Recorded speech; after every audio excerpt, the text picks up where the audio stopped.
girar ese dial, porque estás escuchando en el 104.7 Quantum FM, tu emisora favorita para disfrutar de los grandes éxitos del universo.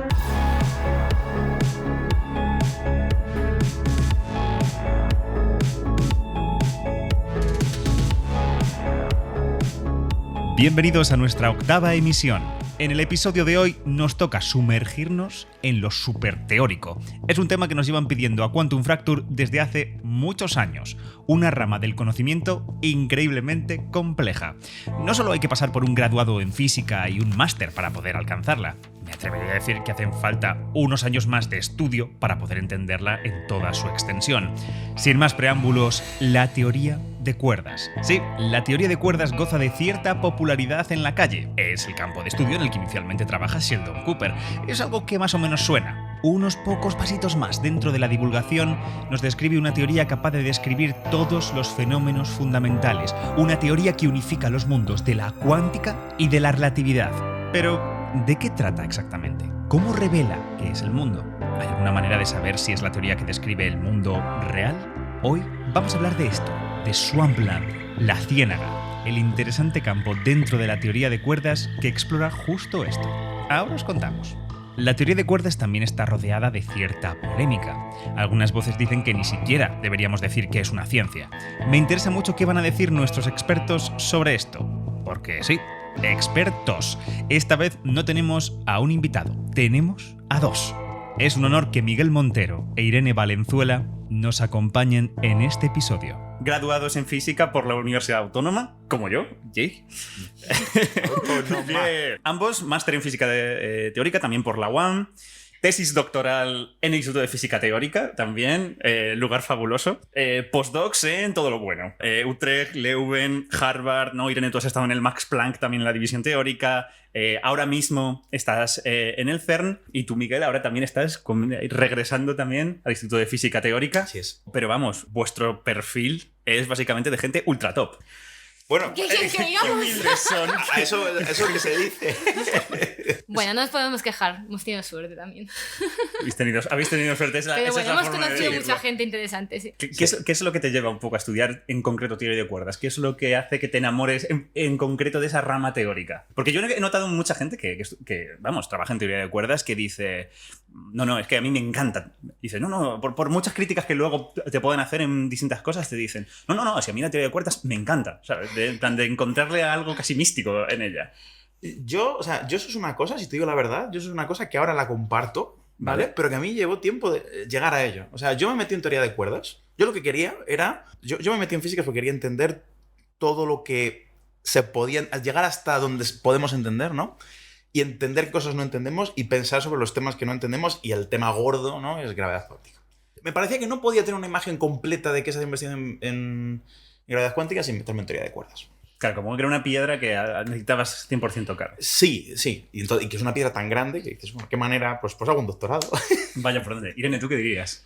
Al final yo creo que es buscar lo más fundamental, ¿no? Te metes en física porque tienes curiosidad, ¿no? Entender cómo funcionan las cosas y entonces pues vas yendo más y más y la gravedad cuántica es eso, es como tratar de entender pues lo más pequeñito, el inicio del universo, ¿no? Como las preguntas que parecen más fundamentales, pues ahí va yo, en plan, si todavía podía ir un pasito más allá, pues ahí me quedé en cuerdas, porque es como lo que trata de ser como más fundamental. Pues me lo paso pipa. Lo que quiero que entienda la gente que nos está viendo ahora mismo es que, no por desmerecer a las otras personas que han venido aquí por el programa, pero esta gente son top 10 del mundo de vuestro campo de estudio, que es Swampland.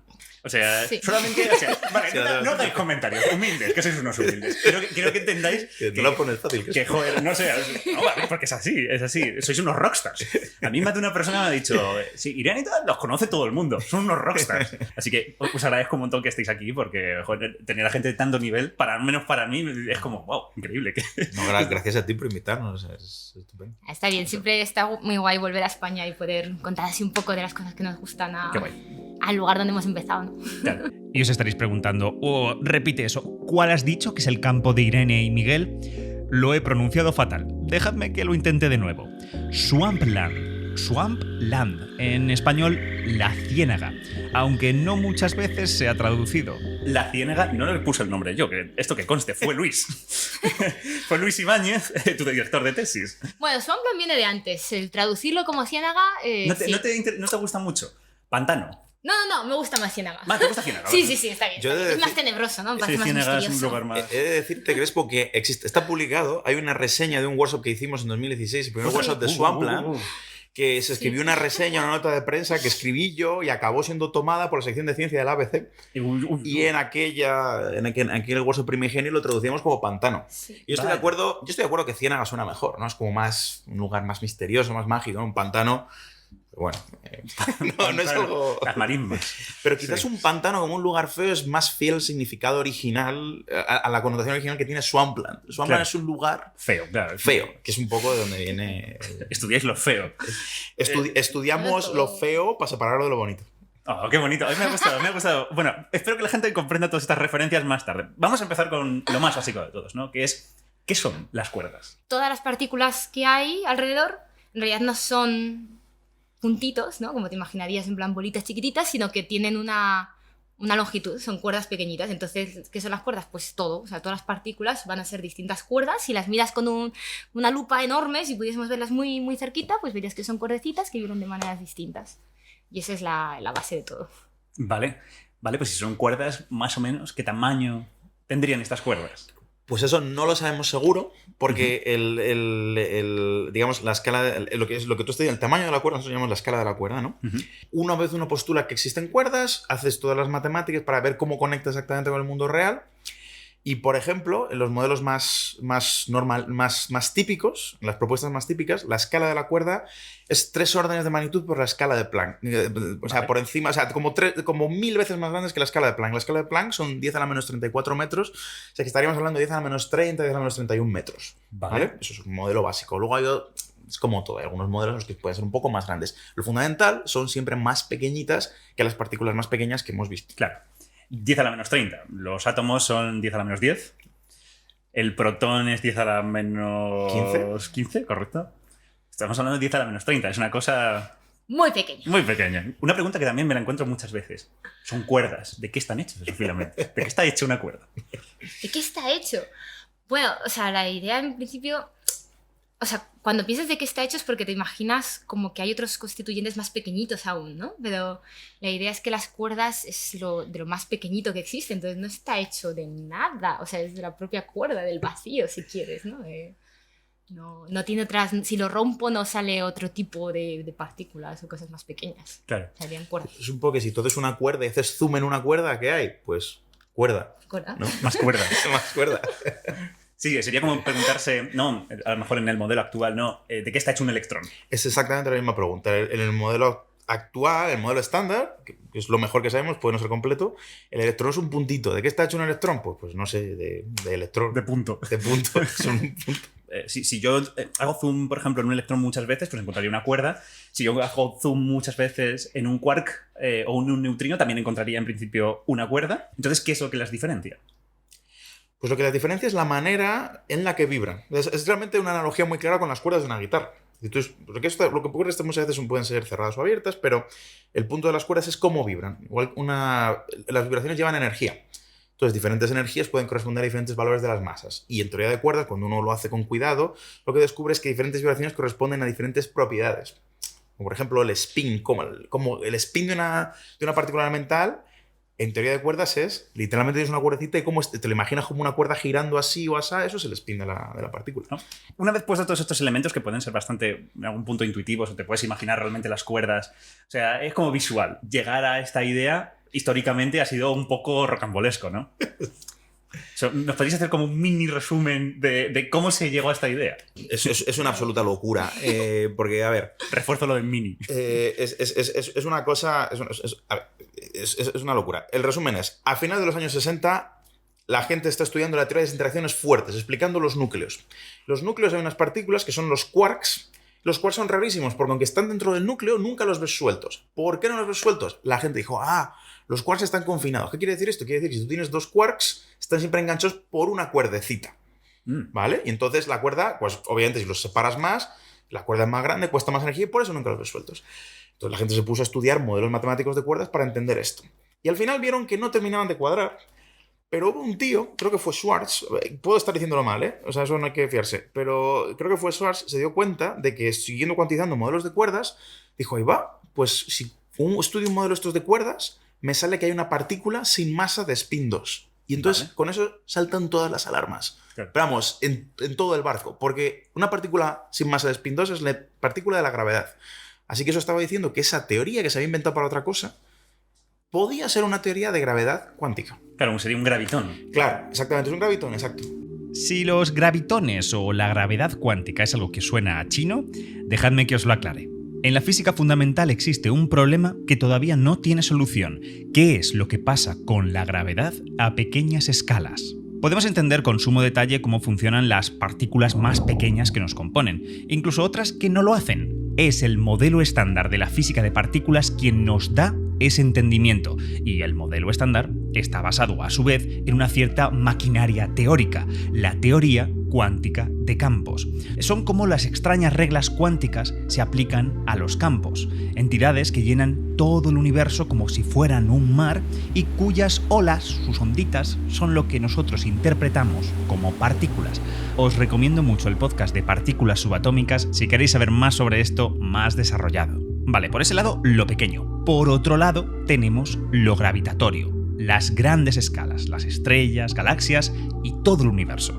La mayoría de fenómenos que vemos a lo grande se pueden entender gracias a otra teoría, la relatividad general, la idea de que el espacio y el tiempo son curvos y cómo esa curvatura y flexibilidad pueden dar lugar a agujeros negros, lentes gravitatorias, dilatación del tiempo y un montón de fenómenos que parecen de ciencia ficción, pero que son reales y observamos con nuestros telescopios.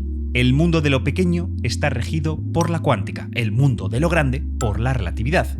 Y muchos físicos se preguntaron, ¿por qué? Al igual que hemos explicado lo pequeño con cuántica, ¿no podríamos explicar también lo grande con cuántica? ¿No podríamos explicar los fenómenos gravitatorios que tienen que ver con el espacio-tiempo curvo también con cuántica? Hay entornos en el universo que nos llevan justo ahí, lugares en el que la gravedad es altísima, pero los detalles pequeños siguen siendo igual de importantes. Nos fuerzan a que las dos cosas convivan juntas, que tengamos que entender qué le pasa al espacio-tiempo a escalas cuánticas, un espacio-tiempo cuántico, una situación en la que necesitamos una teoría que no tenemos, una teoría de gravedad cuántica. Y hacer eso es un Cristo. Es muy difícil y por eso hay tan pocas opciones y bueno, teoría de cuerdas fue súper importante porque permitió hacerlo de una manera consistente. Es una teoría de gravedad cuántica, hay que ver si es la que describe nuestro universo, pero es una teoría que es capaz de describir gravedad a nivel cuántico. En ese sentido, teoría de cuerdas es una teoría muy diferente respecto a otras, respecto, por ejemplo, a teoría cuántica de campos u otras propuestas. Es muy diferente en sí misma. O sea, al final es otra teoría, tienes un marco en el que pues, vas a hacer distintos modelos, igual que haces en campos o haces en relatividad general.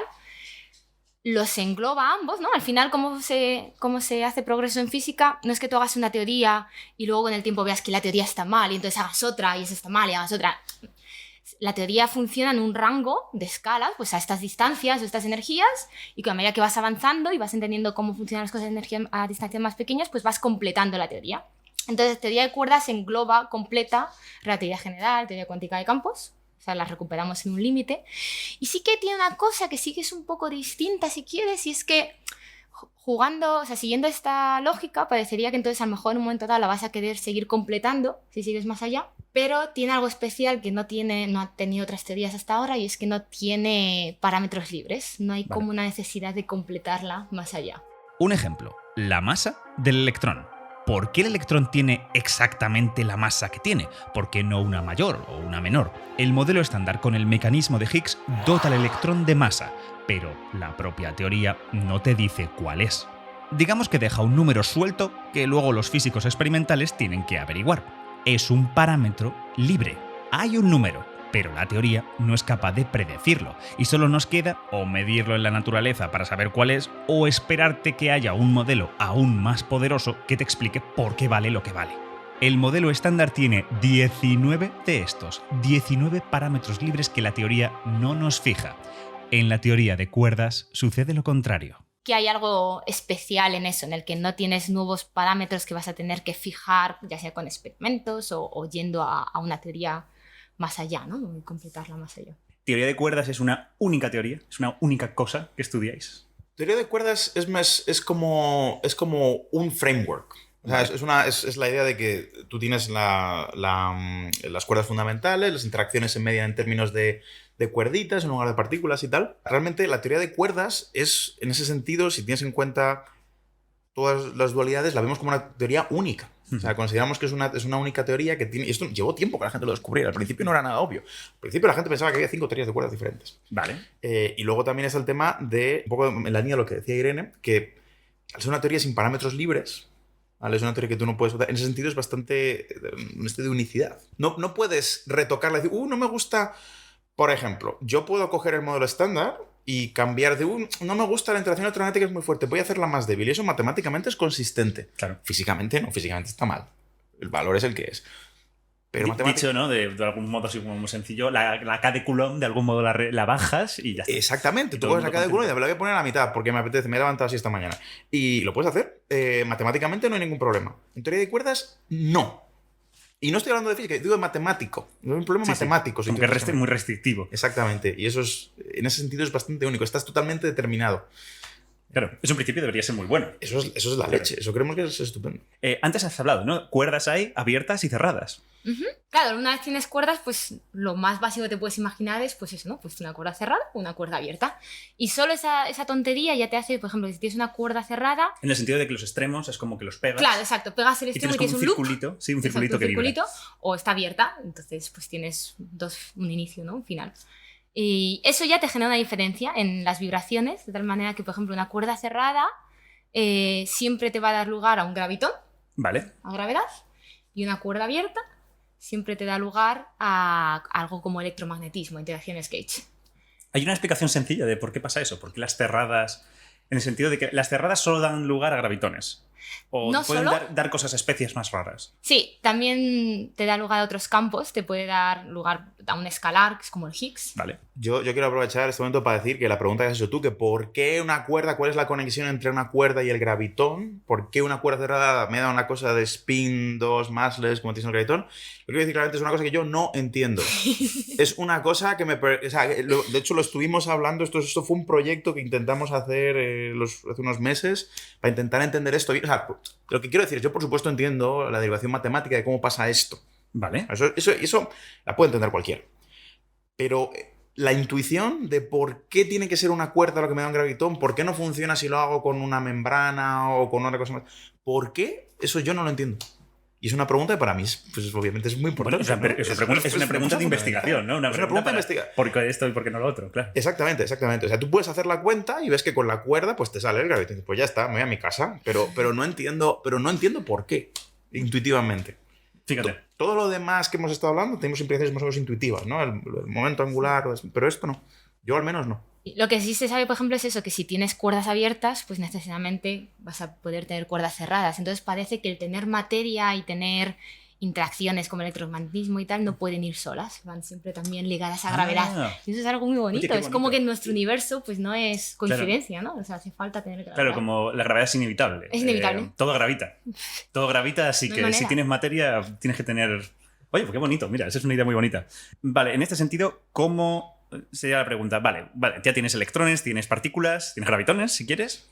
¿Cómo luego todas esas partículas interactúan las unas con las otras? ¿Cómo hay como una forma de, en cuerdas, pensar en cómo esto sucede? En partículas, las interacciones se estudian en términos que se llaman diagramas de Feynman, que no son más que dibujitos que describen, por ejemplo, llegan dos electrones, se chocan y sale, por ejemplo, un fotón. Y el vértice donde se chocan es una cosa que es un poco singular, es una cosa como con esquinas, a la cual asignamos un número, que es la K de Coulomb, por ejemplo. Vale. ¿Vale? En teoría de cuerdas, si te imaginas el mismo dibujo... En este caso sería como, ¿no? Como un electrón y un positrón, ¿no? Su antipartícula. Sí. Van, se juntan. Cierto. Sale de ahí un fotoncillo. Exacto, si lo que he dicho yo violaba conservación de carga. No pueden salir dos electrones y salir un fotón. Sí, está pensando rebotes. Tienes el electrón y un positrón. ¿Vale? Entonces es muy importante la conservación de carga, nunca hay que olvidarse. Pero si tienes dos cuerdas, ¿vale? Ese es el mismo diagrama. Uno lo puede imaginar y puedes buscar Pants Diagram String Theory en Google y te va a salir. Son las cuerdas la interacción en sí misma es una cosa totalmente suave, totalmente smooth. ¿Vale? No hay un vértice singular.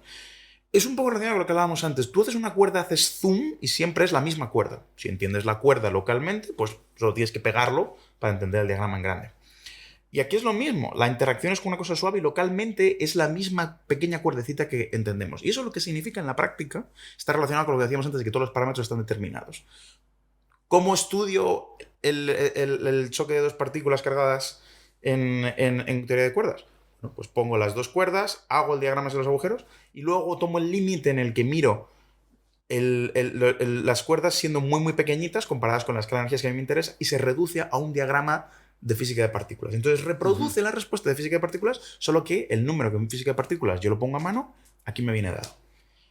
Y de esa manera, las cuerdas, digamos, el resumen es, las cuerdas se fusionan y se despegan y de esa manera generan interacciones. Llegan dos cuerdas, se fusionan y sale una tercera, eso es una interacción. O sea, eso sería algo así en este caso, ¿no? Como un electrón y un positrón van, colisionan. La cuerda del electrón y la cuerda del positrón vienen por aquí, se chocan, se fusionan y sale una cuerda que resulta que es la del fotón. ¿Por qué salen unas y estas y otras? Ahí tienes que mirar un poco más las mates, tienes que mirar un poco más... ¿Por qué exactamente sucede? Exacto, pero... Y en principio como que todas las interacciones serían naturales, en este sentido saldrían, emergerían todas de cómo se pegan cuerdas unas con otras. Exactamente, esa es la idea fundamental de la teoría de cuerdas. Claro, entonces, claro, no necesitarías como una lista de por partículas. Por eso no hay parámetros. Claro, por eso no hay parámetros. Sí, es como lo de con la tabla periódica, ¿no? Al principio que si había 100 y pico átomos y cada uno tiene una masa distinta, que son parámetros libres, ¿no? Que determinas con el experimento, y luego llega la teoría nuclear y te dice, no, es que estos en realidad los puedes describir solo en términos de protones y neutrones y electrones. Y has reducido 100 y pico parámetros a 3. A 3. Y pues así sigues y sigues y hasta que lo reducimos todo simplemente a una cuerda y simplemente como vibra y las propiedades que tiene, pues te reproduce tanto las interacciones como la materia, como... Vale, como el electromagnetismo en el fondo es intercambio de fotones, ¿vale? Pues tendremos el electromagnetismo aquí, haríamos lo mismo con las fuerzas nucleares. Pero ¿y la gravedad? O sea, que yo me sienta atraído a la Tierra también se puede entender en estos términos de cuerda. Sería muy bestia. O... Sí, no, efectivamente, son cuerdas virtuales en este caso. Las fuerzas estáticas siempre se describen en términos de partículas virtuales. Todas estas cosas no cambian con teoría de cuerdas realmente. Cambia un poco los detalles de cómo haces el cálculo, pero la imagen es siempre la misma. Serían cuerdecitas virtuales. Sí, interaccionas, o sea, yo me pego a la Tierra porque en realidad estás intercambiando gravitones, si quieres. Tienes una interacción con ese gravitón. Y eso... Pero en este caso, claro, si las cuerdas abiertas son la materia, comillas, ¿no? En este caso tendrías como que expulsar cuerdas cerradas. Sí. Claro, pero pueden llegar dos cuerdas abiertas y de repente se pueden juntar. Ah. Es un gravitón y luego puedes volver a dar lugar a cuerdas abiertas. Aquí, ¿no pasa ahí algo topológico divertido en todo esto? Sí, es un cambio de topología de la cuerda, ¿no? Tú lo has dicho, ¿no? Sí, o sea, al final, una de las cosas bonitas de teoría de cuerdas es que puedes describir toda esta física en términos de geometría y topología, ¿no? De estas interacciones. Incluso puedes hacer los dibujitos, ¿no? Y según qué es lo que pasa en esa interacción, cómo cambia la topología, si se abre, se cierra la cuerda, si aparecen nuevos agujeros o no, pues tienes distintas interacciones a distinto orden. Fíjate. Vale, hemos estado hablando de cuerdas, pero una vez entiendes que tú puedes tener un objeto de una dimensión que vibra y que puedes sacar física de él, ¿por qué no 2? ¿Por qué no 3? ¿Por qué no 5? ¿Qué pasa con esto de las branas? Claro, entonces tú empiezas diciendo que tengo cuerdas abiertas y te preguntas dónde acaban, ¿no? Y puedes decir, bueno, pues acaban en todas partes, pero lo que uno puede ver es también tiene sentido, es consistente. Claro, porque uno pensaría, ¿no?, que con una cuerdecita pequeña que tiene los lados cortados y ya está, y va flotando por ahí, va haciendo su vida, ¿no? Sí. Pero claro, una vez haces eso también dices, ¿y por qué no plantearme una cuerda que está anclada en un sitio? ¿No? Vale. ¿Esto cómo se descubrió esto realmente? Esto no se descubrió así. Esto no es la gente que llega un día y se toma un café y dice, bueno, voy a ver de cuántas maneras puedo poner una brana. No. Lo que ocurre la gente es las matemáticas de la teoría de cuerdas están muy constreñidas y estudiando teorías de cuerdas abiertas, ¿vale? Se dedicaron a mirar lo que en física y matemáticas se llama condiciones de contorno. ¿Cuántas condiciones de contorno puedo ponerlas? Y se dieron cuenta, bueno, puedo ponerlas que la cuerda esté flotando o puedo anclar la cuerda a algo.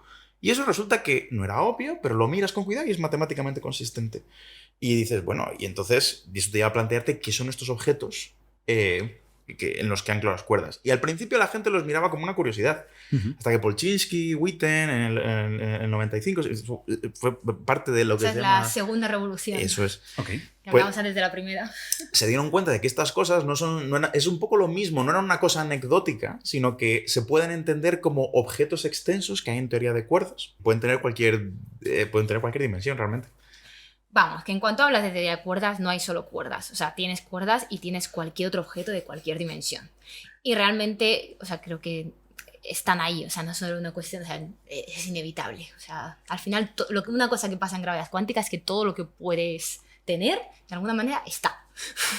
Y hace falta incluso por propia consistencia de la teoría. Claro. Eso quiere decir que si fuéramos a esa escala en la que las cuerdas viven, ¿no, Irene? Nos encontraríamos también, pues eso, como láminas que flotan. Láminas, superficies y más dimensiones, ¿sabes? En plan, todos los objetos de cualquier dimensión que te puedes imaginar. Ostras, pues es muy guay. Para ver las membranas había que ir un poquito más arriba de energías. O sea, Eso que no hemos dicho el nombre, esto se llaman... Se llaman llaman debranas. branas. Se llaman debranas. Debranas. Los extensos los llamamos... Branas. Sí, porque condición de contorno Dirichlet. Entonces Dirichlet Brains. Ok. O el nombre, bueno, en fin. Eso es otra cosa. Pensaba que la T era dimensión, como 3 No, branas, no, no, 4 no, branas, no, no, 5 no, branas. viene de que cuando la gente la estudió en teoría de cuerdas por primera vez dijo, pues les puedo poner condiciones de contorno abiertas, que son esto en la carrera de física uno lo estudia cuando estudia pues cualquier cosa, en ecuaciones diferenciales, y después en cosas abiertas que flotan, que se llaman condiciones de contorno Neumann, y cosas ancladas que son Dirichlet, pues branas Dirichlet. Entonces ya está. No De es- branas. ¿Estas branas luego tienen algún efecto? Es decir, en todo esto que hemos hablado de las interacciones que tienen las partículas también, ¿marcan cómo funcionan luego las partículas que vamos a ver a nuestra escala? Sí, porque ahora esa cuerda abierta, dependiendo de en qué tipo de brana acabe o en cuántas branas acaba, pues va a tener una carga u otra y le das otra propiedad. Entonces, por ejemplo, pues eso, si yo tengo una partícula con carga 1 como el electrón, pues, ¿sabes? Importa en cuántas branas estoy acabando. Claro. Entonces, las distintas interacciones gauge las puedes modelizar. Una manera de modelizarlas es precisamente eso, tener distintas configuraciones de branas y cuerdas abiertas entre ellas. Y si estoy acabando en las branas que se asocian a las interacciones fuertes, pues estoy cargado bajo las interacciones fuertes. Y si el otro extremo acaba en otra brana asociada al electromagnetismo, pues también está cargado bajo el electromagnetismo. Y ahí pues tengo pues eso, un quark, por ejemplo. Si no acabo en las de interacción fuerte, pues a lo mejor solo tengo neutrinos. Claro. Depende de dónde acaba, pues tienen distintas propiedades y distintas cargas. Voy a dar paso a alguna de las preguntas porque esto me va a conectar con esto. ¿No, Amanda? ¿Las branas son infinitas o finitas? La respuesta es que puede haberlas de los dos tipos. Vale. ¿Vale? Es muy sencillo de entender. Claro, tú estás planteándote una brana puede ser infinita, pero te la imaginas, por ejemplo, una membrana como un plano así gordo. Pero piensa en las cuerdas. Las cuerdas también te la podías imaginar como una cuerda infinita extendida. Y de hecho eso es una cosa que a veces estudiamos en física. Pero también puede ser cerrada. Y si es cerrada, pues se va propagando por ahí. Y la membrana, pues lo mismo. En lugar de una cuerda de haciendo así, pues tendríamos un blob que va moviéndose ahí, como una especie de ameba espacial. Y eso puede suceder también. ¿Vale? Entonces, y de hecho, por ejemplo, cuando intentamos estudiar soluciones diferentes de diferentes tipos de teorías de cuerdas, a veces consideramos branas que llenan todo el espacio. Entonces, ahora mismo, Crespo, tú estás dentro de una brana. Oh, eso sería posible. Eso es perfectamente posible. Fíjate. Por ejemplo, para entenderlo bien, si estás en una brana que llena todo el espacio, una cuerda que esté anclada en la brana, Vale. a ti te parece que está moviéndose libre, porque tú también estás anclado en la brana. Claro. Entonces, claro. Y podría ser las branas que estaba contando Irene, que son las que... Exactamente, Ahora exactamente. comprendo. Vale, Sin ahora embargo, las comprendo. cuerdas cerradas que dan en gravedad tienden a moverse por todos lados. Sí. Claro. Y eso es una de las explicaciones también por qué gravedad parece tan distinta a las otras interacciones Oye, y era tan difícil de juntar con la cuántica. Me estáis camelando con explicaciones tan bonitas de las cosas. Esto no puede ser. Ya que estamos hablando como de estos... de cómo teoría de cuerdas puede resolver ciertas cosas que nos parecen, bueno, que las damos por hecho en cierta medida. Otra pregunta que yo he visto muchas veces es, ¿y teoría de cuerdas cómo resuelve misterios del universo? Como puede ser, ¿qué es la materia oscura o qué es la energía oscura? Tú imagínate las interacciones, ella te está explicando cómo tienes una brana aquí y una allá, y las cuerdas abiertas van de una a otra, etcétera, etcétera, eso dan las fuerzas. Imagínate que ahora hay una brana que no se habla con el resto, que está tan lejos que no hay cuerdas que van de una a otra. Las cosas que vivan en esa brana van a gravitar porque el gravitón se mueve por todo el espacio interno, pero no van a tener ninguna otra interacción, que son precisamente las propiedades de la materia oscura. Entonces, por ejemplo, eso es un modelo para la materia oscura. Ese sería un modelo en el que la materia oscura es como influencias de otra dimensión. Dicho un poco a lo bestia. Podrías decirlo así. Te puedes imaginar que hay una dimensión extra y hay una brana en la que está el modelo estándar y todos nosotros vimos una brana, y hay separado en la dimensión extra, pero extendida a las mismas dimensiones compactas, otra brana donde está la materia oscura, por ejemplo. Sí, es como... o sea, es materia diferente porque se comporta de manera diferente en esas dimensiones extra. Cómo se enrollan o dónde están en esas dimensiones extras da lugar a que pues tengan masas diferentes o propiedades distintas en lo que nosotros vemos. Miguel Vera nos pregunta tal cual, ¿la singularidad del Big Bang estaba formada ya por cuerdas o las cuerdas salieron a raíz del Big Bang? Pregunta loca. ¡Wow! Pregunta loca. Yo creo que la respuesta honesta es que no sabemos. Porque tenemos modelos de cosas que se han estudiado en teoría de cuerdas parecidas al Big Bang, Vale. pero no tenemos un modelo que sepamos decirte esto es exactamente lo que pasó en el Big Bang. ¿Vale? Ok. Entonces yo lo más que puedo hacer parecido contestar a esta pregunta es decir, te puedo dar una solución en teoría de cuerdas que parece que tiene como un Big Bang en el sentido de que cuando vas hacia atrás en el tiempo la energía crece y crece y crece y crece cada vez más y tal.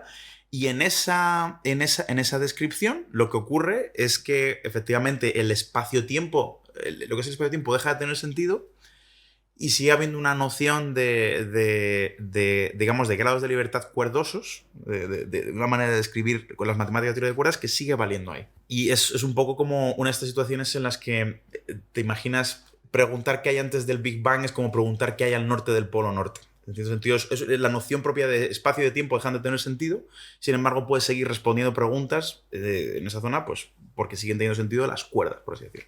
En ese sentido, en teoría de cuerdas, vamos, es importante estudiar el Big Bang, es importante estudiar el origen del universo por algún motivo. Bueno, es una herramienta para tratar de estudiarlo. O sea, el punto es que si quieres... O sea, lo que decimos, ¿no? Distancias más pequeñitas es energía más grande y también es ir atrás en el tiempo, ¿no? Porque ir atrás en el tiempo todo, ¿no? El universo era más pequeñito, entonces metes un montón de energía en un espacio muy pequeño. Entonces, si quieres entender el inicio del universo, si te apasiona, ¿no? Entender cuáles son sus primeros instantes, necesariamente tienes que tratar de describirlo con una teoría de gravedad cuántica, porque ahí la gravedad a nivel cuántico va a ser importante. Claro. Entonces, teoría de cuerdas pues eso, es un laboratorio en el que puedes tratar de entender eso. Una coletilla que suele acompañar a la teoría de cuerdas es que es una teoría del todo. La idea de ¿y si existiera una teoría que sea capaz de explicar tanto lo grande como lo pequeño a la vez? ¿No podría existir un paraguas que cubra tanto la relatividad como a la cuántica? ¿Una superteoría que englobe a las dos teorías? A ese supuesto modelo es a lo que se le llama una teoría del todo. No todo en sentido de literalmente explicarlo todo. Dudo que exista nunca una teoría que explique a la vez electrones y depresión crónica, o electrones y déficit público. Hablamos de una teoría única que describa los aspectos físicos y elementales del cosmos. La teoría de cuerdas también está en este barco. Y una puntualización habitual. Típica cosa que alguien se te pone quisquilloso. Y es que una teoría de gravedad cuántica, la que hemos hablado antes, no es una teoría del todo. Una teoría de gravedad cuántica tendría que ocuparse de explicar la gravedad de forma cuántica. Solamente eso. Mientras que una teoría del todo tendría que cubrir todas las interacciones, no solo la gravedad. Sin embargo, Miguel me sorprendió y me llevó la contraria brillantemente. Cualquier teoría, cualquier framework, cualquier forma de pensar que aspire a ser una teoría de gravedad cuántica, tiene que ser una teoría del todo. Si intenta vender Crespo, intenta vender una teoría de gravedad cuántica, no es una teoría del todo, pero está intentando toncar. ¿Por qué? Por el principio de equivalencia. Esto es una cosa Vale. que de la relatividad general, la teoría de Einstein, ¿vale? La teoría de Einstein funciona por una cosa en el principio de equivalencia, que es que la gravedad se acopla a todo. Todo lo que tenga masa, todo lo que tenga energía, la gravedad se acopla a la energía. Eso es una cosa fundamental de la relatividad general. Pero entonces es obvio que una teoría de gravedad cuántica tiene que ser una teoría del todo. Porque no puedes hacer la gravedad solo y luego decir, no, ya la acoplaré a la materia después. No, en mecánica cuántica no puedes estudiar las cosas por separado. Porque, por ejemplo, si acopla la gravedad a la materia te va a inducir correcciones y cosas así. Entonces no tiene sentido hablar de gravedad sin hablar de cómo se acopla la materia. Y de hecho es una señal de que teoría de cuerdas es una, como decía Irene, es una teoría de realidad cuántica consistente, el hecho de que te habla de todo a la vez, lo que te estábamos contando. Que no dice, bueno, pues hay una cuerda que es la gravedad y ¿Estás ya haciendo está. esto una pullita a otros modelos?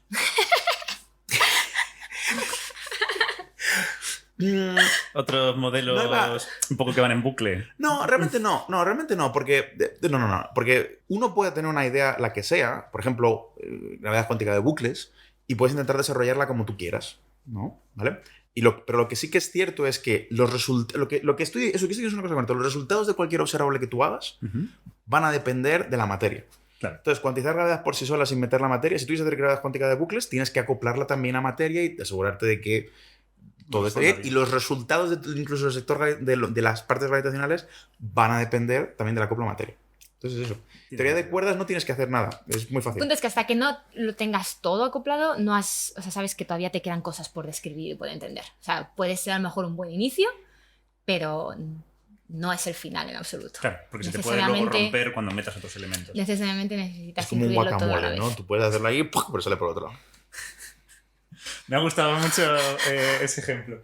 Hablemos de lo siguiente, ¿no? Teoría de cuerdas viene de la mano de que no solo existen 3 dimensiones, lo hemos hablado un poco ya antes, pero que no solo existen 3 dimensiones espaciales. Pero ¿cuál realmente es el motivo? ¿Cuál es el origen de pensar que, wow, pueden existir más dimensiones? Bueno, a ver, esto, o sea, siempre se dice mucho. Vamos a intentar, a veces a lo mejor hay que corregirlo un poco. O sea, puedes tener muchas soluciones con en realidad muchas dimensiones grandes distintas. La gracia es que si yo busco una solución en la que tenga todas las dimensiones iguales, como isótropas, y sean todas no compactas, por consistencia matemática de la teoría, pues lo natural es que sean 10 dimensiones, o sea, que tengas más de 3 espaciales. Vale, como que te lo impone la propia teoría. Exacto. Ahora, luego puedes decir, bueno, pues a lo mejor no las hago isótropas, ¿sabes? Son diferentes. Puedo tener unas que sean compactas, que sean pequeñitas, otras tal, y entonces puedes tener distintas dimensiones. Y tienes distintas soluciones en distinto número de dimensiones. El punto es que no hay nada, cuando te pones a estudiar física fundamental, o sea, física teórica, al final lo que es fundamental o no, o sea, el qué dejo fijo, ¿no? Yo hago una teoría, pues ¿qué hago? ¿Que el número de dimensiones tenga que ser las que observo? ¿Y por qué? Pues a lo mejor es diferente, ¿no? Entonces, con gravedad cuántica no hay nada que sea fundamental, en plan, es algo que, o sea, yo no puedo imponerlo a mano, lo que me guste, es lo que es un poco pues lo que salga. Y en teoría de cuerdas, pues te sale que efectivamente no es algo que esté fijo y que no pueda cambiar, es una propiedad distintas, una topología y puedes tener distintos. O sea, vais un poco con el dimensiones. flow de no quiero meter parámetros. Y como no quiero meter parámetros, lo más natural, y si esto es lo más natural, pues... No es que no queramos, es que no podemos. Bueno, sí. La gente... O sea, no se puede ni forzar de ninguna forma. No. Porque, y de nuevo, porque una forma de pensar que es así como muy general, pero a mí me gusta mucho. En la práctica, ¿qué es un parámetro? Un parámetro es como una modificación de un sistema externa al sistema, ¿no? Por ejemplo, tú tienes tus electrones en tu laboratorio y un parámetro puede ser el campo magnético que tú has metido con tu imán en el laboratorio. Y entonces, en función de el parámetro, que es como es el campo magnético, el electrón hace así, pega un circulito más cerrado, más abierto, ¿vale? Es una cosa externa, ¿vale? Pero de nuevo, en gravedad, por el principio de equivalencia, no hay nada externo. Es lo mismo que decíamos antes. Tú no puedes hacer una teoría de gravedad cuántica sin incluir el imán.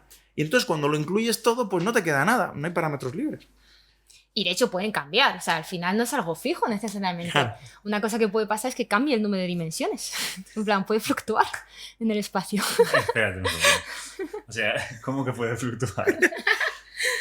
Tiene razón de preocuparse. Es preocupante. preocupante. Que el número de dimensiones fluctúe, pues No, es preocupante. eso es preocupante. Es como, ¿no? Con relatividad general de Einstein fue como un cambio de paradigma, ¿no? En el que la geometría del espacio ya no era algo fundamental que estaba fijo, inamovible, en el que ponías materia. Es como la propia materia te cambiaba la geometría, ¿no? Está todo relacionado. Pues cuando gravedad es cuántica a nivel cuántico, ¿qué es lo que caracteriza la cuántica? Que puedes tener excitaciones del vacío, ¿no? Pueden aparecer cosas, pueden fluctuar. Pues si la gravedad es cuántica, el espacio-tiempo también cambia, fluctúa. No hay nada fijo, incluso el número de O dimensiones. sea, yo podría entender, ¿no? Que incluso la métrica fuera algo que podría estar indefinido, ¿no? Podría estar indeterminado en cierto sentido. Pero el número de dimensiones... Pero Crespo es lo mismo.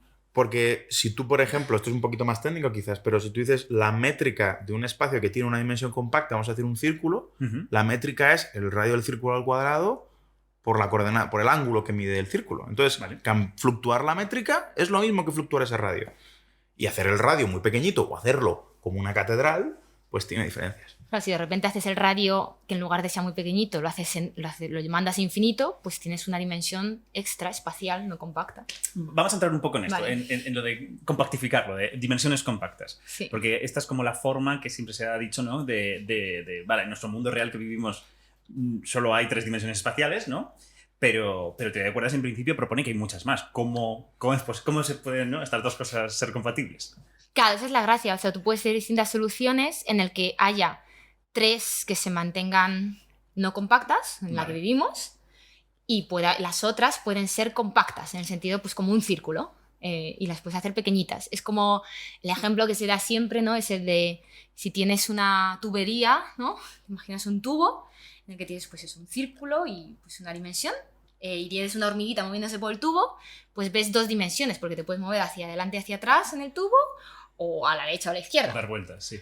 Pero si ahora eres un gigante y es mucho más grande que ese radio del tubo, pues solo te puedes mover hacia adelante y hacia atrás. No eres capaz de Porque ver no- que hay una derecha e izquierda, ¿no? Es Claro. demasiado pequeñito para Sí, que sí, lo sí, puedas sí. resolver. Claro, si siguieras lo que hace la hormiga, ¿no? Solo verías que se mueve, ¿no? Solo percibirías que se mueve en una dimensión. Y también quiero decir, porque esto es una cosa que a menudo no se enfatiza, están todos los modelos de los que está hablando Irene, de compactificar dimensiones y tal, nos gustan 10 y ponemos 6 compactas para cuadrar el mundo real, no sé qué. No se habla mucho, pero también hay modelos que se llaman modelos no geométricos en teoría de cuerdas, en los que, por ejemplo, tienes 4 dimensiones compactas y luego hay un sector que tiene interacciones extrañas de teoría de cuerdas, pero que no tiene ninguna interpretación geométrica, como un espacio extradimensional, por ejemplo. Eso también puede suceder. Eso también son modelos que están menos explorados, pero existen. Lo del círculo y la tubería yo creo que es bastante intuitivo, pero tengo entendido que la forma que hay como de enrollar y plegar y esconder estas dimensiones en teoría de cuerdas es muchísimo más complicado. Claro, la cosa es cuando tienes solo una dimensión extra, pues ¿no? Te imaginas un círculo, ya Pues está, la el hago pliegas, compacto. O un intervalo, no hay más. Un intervalo, ya está. Son las 2 únicas posibles topológicamente. ¿Qué es un intervalo exactamente? ¿Qué es? Como un segmento. Un segmento, como la parte de la dimensión. El universo se acaba aquí. Imagínate, tú vas andando. Tienes un Igual final. que yo no puedo pasar la pared, de esta pared no puedo pasar, pues imagínate que fuese el fin del universo. O sea, es como que habría una cuarta dimensión, pero muy cortita. O sea, Por ejemplo. es tan cortita Sí, que ni- exacto, Eso eso es. Eso Me ha es. parecido muy mono. Me parece especialmente mono. Pues llega al fin del universo, el restaurante al fin del universo lo pones ahí. Entendí las referencias. Muy bien. Bueno, pues si es una dimensión, tienes estas dos posibilidades. Si tienes 2 o más dimensiones, de repente las posibilidades son mucho mayores. Claro. Muchas maneras en las que puedes tener esas dimensiones compactas. Es una cuestión de clasificar las posibles. Pues eso, es una cuestión topológica, ¿no? De clasificar distintas Formas, ¿no? de formas de plegarlas. manifolds, ¿no? Como distintas variedades. ¿Y cuántas? Las más estudiadas, los modelos más estudiados dentro de teoría de cuerdas, en general tienen pues 6 dimensiones o 7, según cómo se mire, que son compactas, espaciales. Entonces son chiquititas y la forma que tienen, las distintas formas de plegar, ¿no?, estas dimensiones y los tamaños que tengan es lo que nos da distintas posibles soluciones de teoría de cuerdas. La mejor manera de pensarlo es como teoría de cuerdas, como una ecuación gigantesca que tiene un montón de soluciones. Tú lo que haces es una ecuación cuadrática, x cuadrado menos 2x más 3 igual a 0, y tiene 2 soluciones, ¿no? Bueno, pues teoría de cuerdas, eso es lo que decía Irene, es una ecuación enorme que tiene un montón de soluciones diferentes, y cada una de estas soluciones es lo que llamamos un vacío, es un posible universo, que en su analogía serían los diferentes sistemas planetarios, y cada uno puede tener propiedades pues muy diferentes unos de otros. Claro, entonces, uno de ellos, en principio, sería el nuestro. Esperemos, sí. Me ha gustado lo de esperemos. ¿Esto es lo que normalmente se llama landscape? ¿O es una cosa un poquito más Es fina? justo eso. Es justo eso. O sea, el landscape, ¿no? Son todos esos posibles... Landscape son todas esas posibles soluciones, que son todos esos posibles universos distintos, ¿no? Cada solución te da lugar a un universo distinto, que es lo que llamamos vacío. Es simplemente vacío porque estamos pensando como en la parte de gravedad, ¿no? Del espacio-tiempo, la forma que tiene y tal. Entonces, como el vacío. Claro. Pero eso, son todos estos posibles universos, es el landscape de teoría de cuerdas.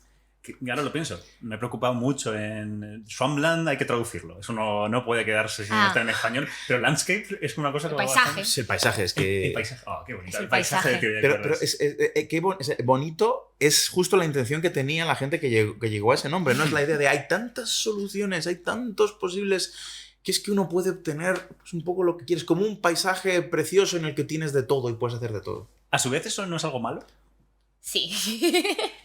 De hecho, fue muy malo lo del landscape, porque dio la sensación de que, como ha dicho Miguel, de que todo era posible, ¿no? En plan, parece que hay tantas posibilidades que a lo mejor puedo reproducir cualquier universo. Entonces, teoría de cuerdas deja de ser Predictiva.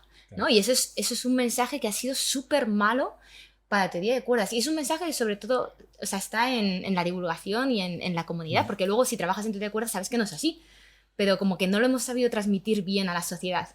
Entonces, y ahí es donde entra el Swampland. Esta es la... Porque... Al decir eso, al decir que eso Sí. te parecía malo, has dado tus primeros pasos hacia el Swampland. Claro, muy bien. Porque, o sea, es cierto que hay muchas soluciones, pero lo más guay de todo es que no todo es posible. O sea, hay muchas más soluciones que no son posibles y no forman parte del landscape. Entonces, cuando algo no puede aparecer como dentro de teoría de cuerdas, porque no sea consistente con gravedad cuántica, decimos que está en el Swampland. Entiendo. O sea que sí que como que teoría de cuerdas lo permite todo. O sea, perdón, el landscape parece que hay de todo, pero no No. es verdad. Es decir, como que... Y el Swampland justo enfatiza eso, que no todo es verdad, que no todo lo puedes hacer, que hay cosas que son feas, cosas que parecen a una persona que haga física de bajas energías, el HC le parece esto está bien, este valor de la K de Coulomb está bien, pero resulta que no. Pasó mucho tiempo hasta que se vio que realmente dentro del landscape no todo vale. Si trabajas en teoría de cuerdas, Más o o menos sea, intuías. es un poco que se sabe, o sea, no es necesariamente algo nuevo de ahora, pero no se le ponía el énfasis. Quizá el énfasis estaba más en todas las posibilidades y, ay Dios mío, a ver cómo encontramos la que sea nuestro universo, ¿no? Todo lo que da, lo que se dice Stream Phenomenology, ¿no? Tratar de conectarte de acuerdas con el mundo real, se centraba en encontrar, a ver esa solución, y entonces se desanimaba a la gente porque parece que es muy grande. Entonces se ponía el énfasis ahí. Desde este calabillao, no. Siguiente. Este, no. Siguiente. Y así. Es un Y poco- el exagerándolo, cambio, claro, el exagerando. cambio ha sido poner ahí el énfasis, decir, joder, pero vale, parece que nos estamos perdiendo aquí, ¿no? Buscando la aguja en el pajar, pero es que mira que esto es un pajar, o sea, comparado con el tamaño del universo, ¿no? Todo lo demás no es posible, sabemos que no está fuera del pajar. Pues vamos a tratar de entender qué cosas no son posibles, ¿no? Y usarlas para dar predicciones. Claro, porque en principio si encontraras el universo en el pantano, ¿no? En la ciénaga, Bueno, pues ya está. ya ¿no? está. Habrías falsado teoría de cuerdas. No. O sea, no. Si hubieras pensé que ibas a decir, si encuentras el universo en el landscape, pues ya está. Entonces tú ya se acabó, no tienes que Sí, hacer nada. ya está. Y es de puta madre. No. Por eso es un punto que es muy importante. La investigación de Swampland, todo esto es verdad que empezó saliendo teoría de cuerdas, pero la filosofía, por ejemplo, con la que hacemos nosotros y lo que hace la mayor parte de la comunidad de Swampland ahora mismo, es no asumir teoría de cuerdas. Vale. Es la relación con teoría de cuerdas es diferente. Es una cosa que me parece muy bonita. Es tú intentas descubrir principios que tú crees que son generales de cualquier teoría de gravedad cuántica Vale. que llevan a consecuencias interesantes a bajas energías. ¿Vale? ¿De acuerdo? No has metido teoría de cuerdas por ningún lado. Sí. Pero claro, no puedes demostrarlo porque hoy por hoy no tenemos una manera de demostrar cosas rigurosas en completa generalidad con gravedad cuántica. ¿Qué es lo mejor que puedes hacer cuando crees que tienes una idea general con consecuencias interesantes? Testarla. ¿Y cómo la testas? Bueno, teoría de cuerdas y su landscape te da un laboratorio teórico enorme de modelos. Es decir, yo cojo el Swampland y digo, bueno, bla, bla, bla, bla. Por ejemplo, una cosa que queremos decir. No, de estos argumentos de agujeros negros, de evaporación de agujeros negros, creemos que no hay simetrías globales, todo tipo de simetría en gravedad cuántica. Bueno, pues ahora voy a mirar literalmente todos los modelos de teoría de cuerdas que ha hecho la gente desde el 75 hasta ahora, a ver si hay alguno que tenga una simetría global. Cuando miro todos esos y me sale que ninguno la tiene, digo, vale, a lo mejor aquí ya se escribe el paper. ¿Vale? Claro. Entonces, la relación ahora con teoría de cuerdas es de que es un laboratorio teórico para principios generales. Es como lo que estábamos diciendo, ¿no? Estamos diciendo que gravedad cuántica parece que es muy restrictiva, pues vamos a tomárnoslo en serio, ¿no? Si es tan restrictiva, vamos a definir bien cuáles son las cosas que tienen que ocurrir y cuáles no. ¿No? En plan, ¿de qué diferencia, ¿no? El que vivas en el landscape o vivas en el Swampland, ¿no? El qué tiene que ocurrir por necesidad, por consistencia de gravedad cuántica y qué no. Y para eso, pues cuantas más áreas cojas, mejor. O sea, pues ahí, cuando trabajas en el Swampland, piensas en agujeros negros, piensas en holografía, podemos hablar sobre ello, en teoría de cuerdas. ¿Esas que pistas funciona. son cosas muy específicas o son cosas muy generales? Pueden ser cosas tremendamente específicas. Por ejemplo, por darte una historia concreta de un congreso en el que estuvimos nosotros en enero o en febrero. Hay un montón de gente que no, tradicionalmente no había hecho Swampland, están haciendo las cosas más de Swampland. Sacaron una cota en un parámetro. No puedo aumentar más detalles, pero lo que nos va a importar es, hay un número y dijeron, este número nos ha salido esta cota. Y claro, la pregunta que todo el mundo tenía en el congreso decía, bueno, vale, esa cota está muy bien, ¿se puede bajar? Era una cota sobre un parámetro general en todos los modelos de gravedad cuántica, ¿vale? Entonces, y ahí justo pues pensando los argumentos eran de Swampland. Y una cosa que, por ejemplo, estuvimos discutiendo es, no se puede bajar más de esto por este ejemplo concreto en el landscape de teoría de cuerdas.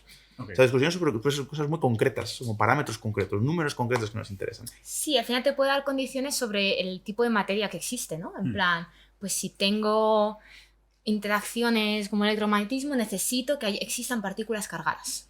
En plan, ¿qué pasaría en un universo en el que no tengo partículas cargadas? ¿Es consistente? ¿Por qué no? En plan, ¿puede ocurrir? Pues con Swampland creemos que eso no puede ocurrir. En plan, si tienes el fotón, también necesitas tener algo como el electrón. Si no, no sería consistente con gravedad cuántica. Y eso que parece que gravedad es algo que no tiene nada que ver con el electrón, pero como al final todo está correlacionado, el hecho de que al final la gravedad tengas una teoría consistente de gravedad cuántica implica que si tienes el fotón, también tienes el electrón. Y cosas así. En ese sentido sí que podría ocurrir que se descubriera una cosa que podría testarse en un laboratorio en 5 años o que ya esté testada y que en principio podría rule out. En principio sí. O sea, en principio, de hecho, una cosa que pasó hace unos años, ¿no? Que es como nosotros quizá empezamos a trabajar en esto de los Swampland, salieron unos resultados de un experimento cosmológico, el experimento BICEP2, que midió cierto valor de un parámetro. No hago más que decir, midió valor, pero es que es así.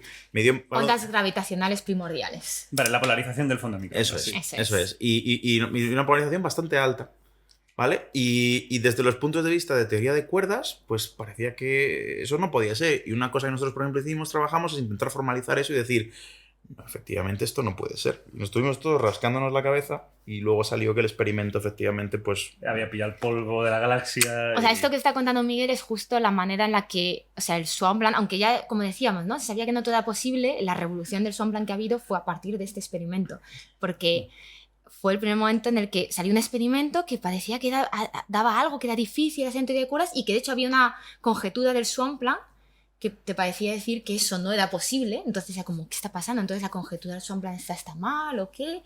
Y al final pues el experimento pues no estaba bien, o sea, no existía eso, pero era una prueba de que podríamos usar estas ideas para conectar con el mundo real, porque igual que había habido ese experimento, quizá en el futuro hay otro en el que si estamos seguros de esa conjetura podemos decir, oye, no, esto tiene que ser así. ¿Qué resultados os ilusionarían más? En plan, ¿qué cosas vosotros tenéis un poco, o la comunidad está así mirando un poco de reojo? Si me preguntas a mí cualquier cosa de cosmología, de neutrinos o cosas, el sector de neutrinos, cosas muy interesantes. Por ejemplo, también para mí búsqueda de dimensiones extra relativamente grandes. Bueno, entonces, por ejemplo, nosotros tenemos un paper que sacamos el año pasado también con Kunrun Baffa, que asumiendo Swampland y una serie de hipótesis adicionales, que están extrapoladas de ejemplos y podrían estar bien o podrían estar mal, pero extrapoladas de ejemplos, nos sale una predicción de que tiene que haber una dimensión extra de tamaño de micrómetro. Y, por ejemplo, la gente está ahora haciendo experimentos que van a poder ver eso, lo que decías tú, en los próximos 5 años. Entonces, yo, por ejemplo, estoy muy pendiente de eso. Sí, no sé, hay un montón. Es como, obviamente, materia oscura, ¿sabes? Siempre puede haber. El HC no sabe, ¿no? Si de repente puede dar lugar a algo. A mí me emociona mucho la energía oscura de la aceleración del universo. Porque ni siquiera sabemos si cambia en el tiempo, ¿no? Entonces, lo que está ahí relacionado con cosmología me llama. Esto lo he escuchado, que al parecer la aceleración del universo sí que tuvo algo... han tenido como un papel protagonista hace poco en la comunidad de Swampland, pero no me he enterado, no he entendido mucho, evidentemente. ¿Qué ha pasado ahí? Bueno, pues ha pasado que, o sea, resulta... O sea, algo que sabemos experimentalmente, que es uno de los grandes retos por explicar. O sea, sabemos que nuestro universo se expande de manera acelerada, o sea, que cada vez se expande más rápido. Sí. Y eso es súper difícil de describir en una teoría de gravedad cuántica. Lo que decíamos de que hay muchas soluciones y tal, en plan, todas las soluciones que vemos, o sea, lo más fácil de hecho es que el universo se expanda, pero de manera decelerada. Vale. Expansiones deceleradas te podemos dar 80. Sí. O sea, tenemos literalmente infinitas. Pero te que podemos se expanda de manera acelerada es súper difícil. Es como cuando haces la solución y no te sale. Y entonces antes, cuando estaba la teoría de Lansky, como que todo es posible, es como, bueno, pues yo qué sé, de alguna manera saldrá. Claro. Ahí está. Pero ahora dices, bueno, ¿por qué es tan difícil? A lo mejor hay algo de gravedad cuántica que haga que sea difícil, lo estamos pensando mal, ¿no? Entonces te vuelven más crítico. Se ha remarcado el que no tenemos hoy en día todavía una solución, no solo en teoría de cuerdas, en gravedad cuántica, que describe un universo que se expande aceleradamente.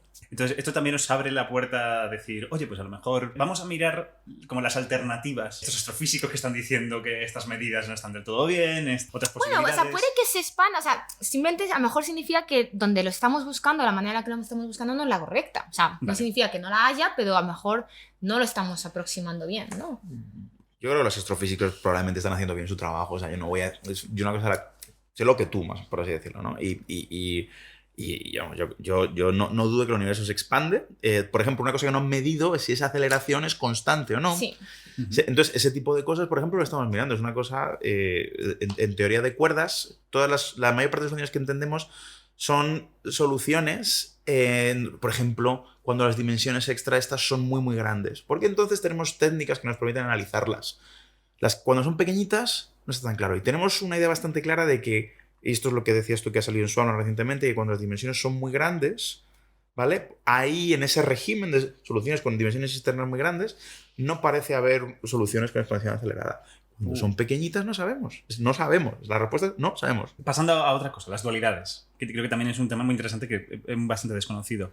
Nos hacían una pregunta antes, que era ¿cuántas teorías de cuerdas había?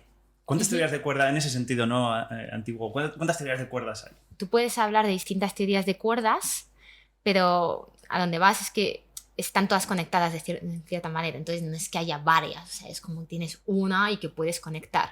¿Qué quiero decir con conectadas? Quiero decir que algo que se ha visto, ¿no? Que ha surgido teoría de cuerdas, pero que es algo muchísimo más general, es que tú puedes describir de distintas maneras pues, el mismo proceso físico. Entonces hay veces que ¿no? Es así, o sea, yo tengo un proceso físico, pero a lo mejor lo describo con esta teoría o esta otra y predigo lo mismo. Entonces, en teoría de cuerdas se vio que había distintas maneras de describir lo mismo y esas son las distintas dualidades. Cuando es la misma manera, pues decimos que las dos teorías son duales entre sí. Es un poquito como un cuadro de Escher de estos. Sí. Hay un cuadro de Escher muy bonito que es como, si lo miras desde la derecha, parecen como pájaros negros volando en un campo claro. Y según te vas acercando a la izquierda, se van deformando un poquito y acaban pareciendo pájaros blancos en un fondo oscuro, ¿no? Y es lo mismo, pero tiene diferentes puntos de vista. Describir lo mismo desde dos puntos de vista, eso es una dualidad. Otra cosa que muchos en documentales, etcétera, y la gente me pregunta muchísimo, en plan de, haz un vídeo sobre la teoría M. ¿Qué tiene que ver con todo esto? Es otra descripción. Al final, dependiendo del régimen donde estés, es útil usar esta teoría de cuerdas que hablábamos, ¿no? De cuerdecitas interaccionando y tal, o es más útil usar una descripción en términos de teoría M, que al final, en lugar de cuerdas, lo que tiene son membranas. O sea, M de membranas. Sí, podríamos decir que sí. Podríamos Está decir claro que sí. de dónde viene. No lo sabemos. Hay una frase de una charla de Witten, lo de teoría M, es una idea de Witten y dice que la M puede venir de membrane, Mother. And mother, porque es the mother of all theories, or blah, according to one's taste. Entonces, la diferencia es que en lugar de lo que decíamos, ¿no? Que, por ejemplo, si piensas las cuerdas viendo en dimensiones en las que todos son no compactos, te salen que estás en 10 dimensiones en total, pues si piensas en teoría M te sale que son 11. Entonces hay una más. Te sale una más. Pero es simplemente otra descripción pues eso, del fenómeno, que es dual a las teorías de cuerdas. Es decir, que la teoría M no es una teoría de cuerdas. Teoría M no es una teoría de cuerdas. Teoría M es un poco en la línea de lo que decía Irene antes, de que no, claro, en el momento que empiezas a meter cuerdas y membranas, la teoría de cuerdas ya no es solo una teoría de cuerdas. En los vacíos, en las soluciones, aquí de lo que se trata siempre es de qué vacío, de qué universo estamos imaginándonos. En el vacío de teoría de cuerdas, son vacíos en los que las cuerdas tienen el rol fundamental. Lo que está contando Irene es que hay ciertos, siguiendo esta familia de vacíos, hay otros en los que el rol fundamental lo tiene una membrana. Que de hecho, una membrana tiene 2 dimensiones espaciales y una temporal, ¿no? Si tú esta membrana la compactificas, esta teoría de 11 dimensiones, la pones en un círculo y enrollas una membrana en el círculo, ¿Un cilindro? en un cilindro, lo que te queda en 10 dimensiones es una cuerda. Y esa cuerda es justo la cuerda fundamental. Ah. Existen conexiones, estas dualidades existen entre las propias teorías de cuerdas, pero existen estas conexiones con cosas que, aparte de la teoría M, que no son teorías de cuerdas, cosas más mundanas. estás pensando quizás en cosas como holografía, ¿no? Puede ser que estoy pensando en eso. Yo te entiendo, Crespo, yo pienso en holografía todo el rato. Es una cosa maravillosa, sí, efectivamente. Esto es el gran descubrimiento, para mí es la tercera revolución o algo así, como quieras decirlo, ¿no? Que es que en ciertos regímenes uno puede hacer una dualidad perfecta entre una teoría de gravedad como teoría de cuerdas y una teoría cuántica de campos. Y esto es una cosa estupenda. Si tienes una teoría de gravedad en no sé cuántas dimensiones, la teoría de campos tiene una dimensión menos, por eso se le llama holografía. Y es una cosa estupenda porque en la teoría de campos, en principio, si tú me das un ordenador tocho y mucho dinero, yo puedo calcular lo que tú me preguntes, ¿vale? En una teoría de gravedad, incluso en teoría de cuerdas, hay cosas que yo no sé calcular directamente. En ese sentido, holografía desde un punto de vista fundamental es estupendo. También nos permite hacerlo al revés, estudiar propiedades de materia condensada con cosas de gravedad. El único punto así que tiene, por así decirlo, es que todos los espacios, todos los vacíos en los que esto funciona, son vacíos en los que el universo tiene una expansión decelerada. No acelerada, que es como discutíamos, es lo que nos hace falta. Vale, claro. Entonces es como una conexión que no sucede en nuestro universo, pero que en el mundo abstracto, ¿no? Te permite... O sea, puedes decir, al final es... O sea, lo que estamos diciendo es que el mismo proceso físico lo puedes describir tanto como una teoría de gravedad o como una teoría tipo electromagnetismo, ¿no? En plan, haciendo fuerte en una dimensión menos. Sí. Entonces, si lo estamos usando para escribir gravedad en nuestro universo, no sabemos cómo hacerlo porque en nuestro universo, o sea, esa gravedad se expande aceleradamente y ahí no entendemos bien cómo es la dualidad. Quizá en el futuro lo mejoramos, pero hoy por hoy no sabemos cómo hacerlo bien. Si queremos usarlo para describir, por ejemplo, un material, ahí sí podemos hacerlo, porque lo que podemos decir es que este material, bueno, pues en lugar de escribirlo con interacciones fuertes y tal, pues lo voy a intentar describir como una teoría de gravedad de una dimensión más. Vale. Y yo obtienes la misma física. Entonces, eso es algo que, o sea, ha revolucionado muchísima gente trabajando en la SCPT, porque teoría de cuerdas ha resultado ser útil no solo para explicar gravedad, sino para explicar, pues, otras, pues eso, teoría de campos, de materiales, de otras cosas. Porque puedes usar esa teoría de cuerdas como una herramienta para... Es una descripción dual, ¿no? Es lo mismo, es otra manera de escribirlo. Al final, el que es más fundamental que otra cosa carece de sentido, ¿no? Al final de eso se trata. Cualquier cosa que te ayude a responder una pregunta interesante, vale. Que por cierto, esta idea de ADS, CFT, ¿no? ¿Quién la tuvo? Don Juan. Don Juan Juan Madacena. Madacena. Don Juan Madacena. Sí. No está mal recordar de vez en cuando que uno de los popes de la física actual es Sí, un hispanohablante. uno de los mayores pop. Sí. Sí. Un tío absolutamente increíble. En este sentido, dentro de teoría de cuerdas, hay como muchos campos diferentes. Sí, o sea, ahora mismo es una comunidad gigante. O sea, en realidad, teoría de cuerdas es eso. Puedes usarla... O sea, puedes tratar de conectar teoría de cuerdas con el mundo real. Trabajas en Stream Phenomenology o en Swampland. Puedes usarla como en ADS-CFT, como herramienta para explicar otras cosas de teoría cuántica de campos. También está relacionada con todo lo que está abierto de información cuántica. Hay muchos desarrollos ahí que se mezclan también. Es decir, que física matemática, que claro, también hay desarrollos en teoría de cuerdas matemáticas. tiene como una aplicación tecnológica. Yo diría que... O sea, no. Yo diría que no. O sea, No que yo sepa, quiero decir, es muy... Al final, cualquiera que intente estudiar cosas a escalas de energía tan grandes que no podemos acercarnos a ellas de manera experimental, es difícil imaginar cómo eso va a dar lugar a... o sea, la cosa es eso, es que puede dar avances en distintos campos porque por esto de las dualidades, ¿no? Se relaciona con muchas otras cosas y pues a lo mejor de esos otros campos salen aplicaciones tecnológicas. Si estás pensando en aplicación tecnológica de la parte de gravedad, pues estamos hablando de energías muy altas, ¿no? Que por ahora Claro. es investigación básica. Claro. No voy a ocultar que también teoría de cuerdas en su conjunto hay una parte de la comunidad que mira con un poco de... tirando un poco los ojos Esos a teoría de cuerdas. detractores, sobre todo, no los encuentras en la comunidad que está más cercana a lo que es investigación en gravedad cuántica o física de altas energías. Y de hecho, incluso, yo hago teoría de cuerdas, entonces un poco la gente no me dice la cara, pero sobre todo incluso hablando con físicos que son condensados y tal, o de gente media condensada y tal, yo no veo esa hostilidad. Sí que la ves quizás un poco a nivel más, en ciertos sectores de nivel divulgativo, por decirlo, o de ciencia a nivel más popular, ¿no? Vale. O sea, Creo que nos faltan divulgadores de teoría de cuerdas. Específicos. Hay poco... Creo que a lo mejor nos centramos demasiado en la investigación y no tanto en comunicarlo y no llega tanto ese mensaje. Claro, es que para divulgar de teoría de cuerdas hay que saber primero sobre teoría de cuerdas y no estamos capacitados nadie para hacer eso. No es lo que hay. Bueno, en el futuro, quién sabe. Aún así, os juego un poco abogado del diablo. Porque yo también he visto mucha crítica a teoría de cuerdas respecto a la filosofía de la ciencia. El hecho de que, vamos, en 50 años de teoría de cuerdas, aun con sus revoluciones, no haya habido un avance empírico en esto, es algo que ha hecho que teoría de cuerdas no haya perdido potencia en algún sentido, ¿no? Que esté perdiendo fuelle como teoría. Yo creo que si uno estudia una cosa, como lo decíamos antes, ¿no? La escala de gravedad cuántica es altísima. Entonces, aquí lo que estás preguntando tú, que no son conexiones a matemáticas, a teoría de campos o algo así, sino directamente a teoría de cuerdas, como dar una predicción experimental, es una teoría de gravedad cuántica. Las escalas de gravedad cuántica, desafortunadamente, nos quedan todavía muy arriba. Es cierto que teoría de cuerdas es una expresión experimental como ninguna otra alternativa.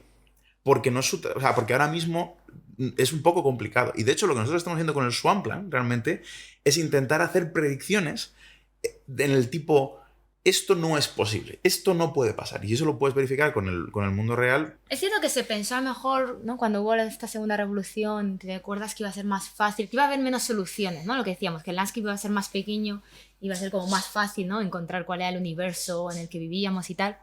Y eso es un poco lo que generó como un poco esa decepción, pero en realidad, que si estamos hablando de 50 años, o sea, el Higgs se ha tardado 50 años en descubrirse.